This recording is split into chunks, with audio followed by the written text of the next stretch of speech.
This channel does not promote any violent, harmful, or illegal activities.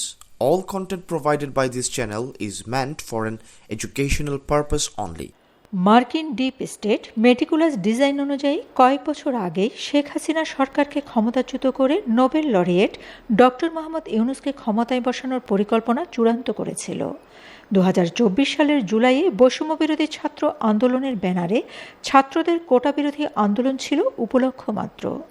তার প্রমাণ মিলে অন্তর্বর্তীকালীন সরকারের সাবেক উপদেষ্টা ও জাতীয় নাগরিক পার্টির মুখপাত্র আসিফ মাহমুদ সজীব ভূঁইয়ার সাম্প্রতিক এক বক্তব্যে 26শে মার্চ বিকেলে স্বাধীনতা দিবস উপলক্ষে বিশেষ আলোচনা সভায় তিনি বলেন, অন্তর্বর্তী সরকারকে 2029 সাল পর্যন্ত ক্ষমতায় রাখার জন্য ডিপ স্টেট পুরো স্ট্র্যাটেজি সাজিয়ে দিয়েছিল।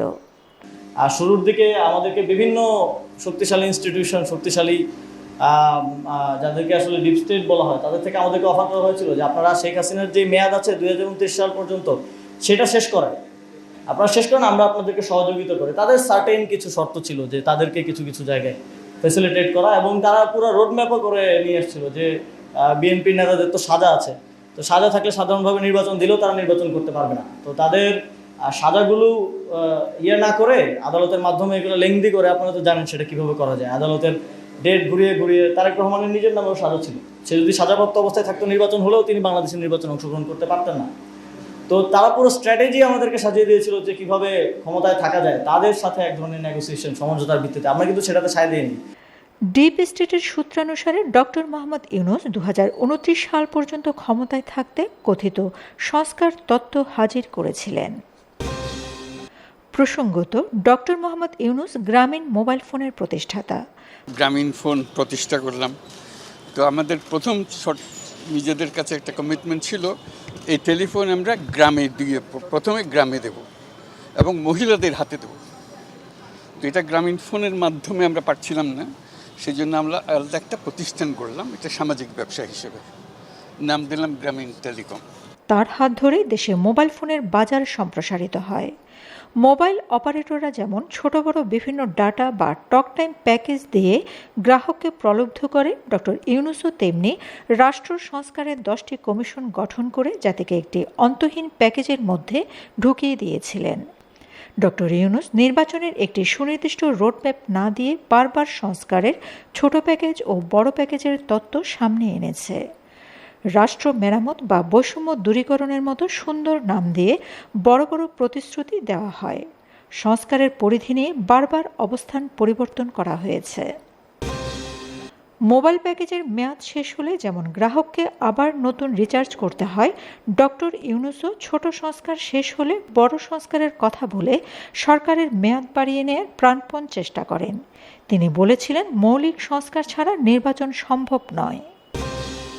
প্রসঙ্গত, সাবেক প্রধান উপদেষ্টা ডক্টর মোহাম্মদ ইউনূস 15 মার্চ 2025 তারিখে ঢাকার তেজগাঁওয়ে প্রধান উপদেষ্টার কার্যালয়ে জাতিসংঘের মহাসচিব আন্তোনিও গুতেরেসের সঙ্গে এক বৈঠকে ছোট এবং বড় সংস্কার প্যাকেজের ধারণাটি তুলে ধরেন।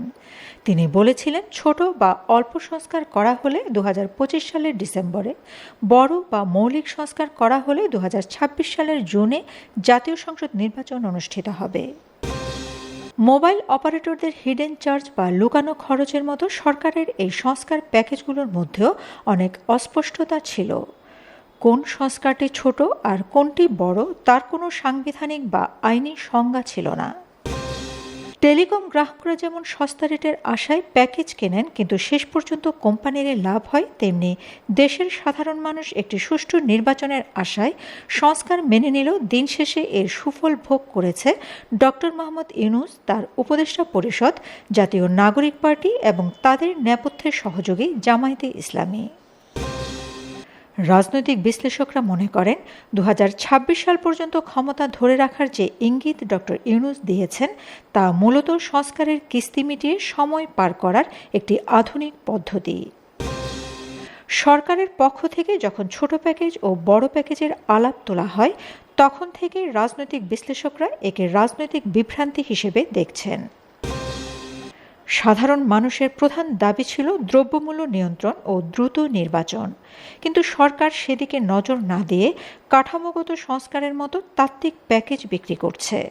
ছোট সংস্কার ও বড় সংস্কারের এই দ্বিমুখী আলাপ আসলে নির্বাচনের সুনির্দিষ্ট রোডম্যাপ পাশ কাটিয়ে ক্ষমতায় টিকে থাকার একটি দীর্ঘমেয়াদী কৌশল বা রাজনৈতিক নাটক। সমালোচকরা দাবি করেন, এই সংস্কার প্যাকেজের ডামাডোলে দেশের আইনশৃঙ্খলা পরিস্থিতির চরম অবনতি হয়েছে। কারাগার থেকে ৯৮ জন দুর্ধর্ষ জঙ্গির পলায়ন এবং ১৭০ জনের বেশি জঙ্গির জামিনে মুক্তি পাওয়াকে সরকারের নিরাপত্তা প্যাকেজের বড় ব্যর্থতা হিসেবে দেখা হচ্ছে। প্রশাসন ও পুলিশ বাহিনীতে সংস্কারের নামে যে অস্থিরতা তৈরি হয়েছে তাতে সাধারণ মানুষের জানমালের নিরাপত্তা বিঘ্নিত হয়। ঠিক যেমন গ্রাহকরা অনেক সময় বড় প্যাকেজ কিনেও নেটওয়ার্ক সমস্যার কারণে সেবা পান না। সরকার যে 10টি সংস্কার কমিশন গঠন করেছে সেগুলোর কার্যকারিতা নিয়ে খোদ রাজনৈতিক দলগুলোর মধ্যে অনাস্থা তৈরি হয়েছে। বিএনপি ও অন্যান্য দলগুলো বারবার প্রশ্ন তুলেছে, একটি অনির্বাচিত সরকার কি সংবিধানে আমূল পরিবর্তনের মতো বড় সংস্কার করার আইনি বৈধতা রাখে?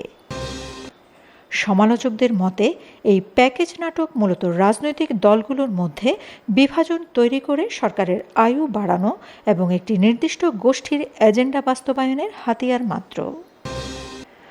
ডক্টর মোহাম্মদ ইউনূসের বিরুদ্ধে সবচেয়ে বড় অভিযোগ উঠেছে জামায়াতে ইসলামীর সাথে এই সরকারের গোপন বোঝাপড়া নিয়ে। আওয়ামী লীগ ও অন্যান্য বিরোধী শিবিরের দাবি, জামায়াতে ইসলামী চাচ্ছে তাদের সাংগঠনিক ভিত্তি মজবুত করতে দীর্ঘ সময়, আর ডক্টর ইউনূস সেই সুযোগটি করে দিচ্ছেন সংস্কারের নামে সময় ক্ষেপণ করে। 2024 সালের 5ই আগস্টের পর থেকে হিজবুত তাহরির ও জামায়াতের প্রকাশ্য কর্মকাণ্ড এবং আদালত পাড়ায় উগ্রবাদী গোষ্ঠীর তৎপরতা বৃদ্ধি পাওয়া সত্ত্বেও সরকারের নীরবতা এই আঁতাত তত্ত্বকে আরও জোরালো করেছে। রাজনৈতিক বিশ্লেষকরা ডক্টর ইউনূসের এই ছোট ও বড় সংস্কার মডেলকে রাজনৈতিক বিপণন কৌশল হিসেবে আখ্যা দিয়েছেন। তাদের মতে এটি জনগণের গণতান্ত্রিক এবং ভোটের অধিকার ফিরিয়ে দেওয়ার বদলে তার আদরের জাতীয় নাগরিক পার্টি ও জামায়াতে ইসলামীর মাধ্যমে ক্ষমতাকে দীর্ঘমেয়াদী করার চেষ্টা। কিন্তু বিএনপি এবং প্রতিবেশী রাষ্ট্রের অব্যাহত চাপ, একই সঙ্গে আমলাদের বড় একটি অংশের অসহযোগিতার কারণে ডক্টর ইউনূসের 5 বছর ক্ষমতায় থাকার অভিলাষ পূরণ হয়নি। Shamima Chowdhury, Shammi, BNA news 24। প্রতিবেদনটি ভালো লাগলে শেয়ার করুন, অন্যদের জানার সুযোগ দিন। ডক্টর মোহাম্মদ ইউনূসের আমলনামা সংক্রান্ত গবেষণামূলক প্রতিবেদনগুলো দেখুন এবং নিজের রাজনৈতিক জ্ঞানকে সমৃদ্ধ করুন। লাইক, কমেন্ট ও সাবস্ক্রাইব করে বিএনএ নিউজ 24 এর সঙ্গে থাকুন।